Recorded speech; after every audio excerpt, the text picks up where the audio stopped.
Azərbaycanda yaxın zamanlarda toyların formatının tam dəyişəcəyi iddia olunur. Yeni model 100 nəfərlik məclis, bir müğənni və bir DJ-dən ibarət sadələşdirilmiş proqramı nəzərdə tutur.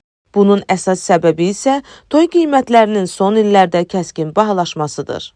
Artıq bəzi nişan və xına mərasimlərində yalnız müğənnilərə 100.000 manatdan çox qonorar ödənməsi adi hala gəlib. Dekor, yemək və digər xərclər əlavə olunduqda isə bir nəfər üçün toy xərcinin 500-700 manata qədər yüksəldiyi bildirilir. Maraqlıdır, cəmiyyət bu cür toy formatını qəbul edəcəkmi? Bəs bu iddialar nə dərəcədə real görünür? Məsələyə aydınlıq gətirmək üçün restoran sahiblərindən biri Azərbaycanda bu cür toyların təşkilinin hələlik mümkün olmadığını söyləyib. O mövcud adət-ənənələrin buna imkan vermədiyini qeyd edib. Bundan başqa restoran sahibi əlavə edib ki, ailələr övladlarına toy etməzdən əvvəl çox sayda məclisdə iştirak edir. Hətta bəziləri gələcək dəvətlər üçün siyahı da hazırlayır.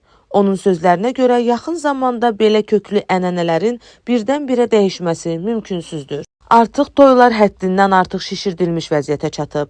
1000 nəfərlik toy nə deməkdir? İllərdir ünsiyyətdə olmadığın uzaq qohumu və ya dostu yalnız vaxtı ilə onun toyuna getdiyin üçün dəvət etmək, verdiyin pulu qaytarsın düşüncəsi ilə siyahıya salmaq anormal bir yanaşmadır.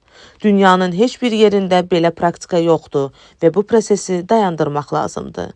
Toylarda stulun birinin 500-700 manat olması da absurddur. Bu cür məclislərdə israfçılıq həddini aşır. Onlarla yemək növü təqdim etmək normal deyil. Bu səbəbdən yeni formatda 100 nəfərlik bir müğənni ilə keçirilən sadə toy modelini dəstəkləyirəm, restoran sahibi qeyd edib.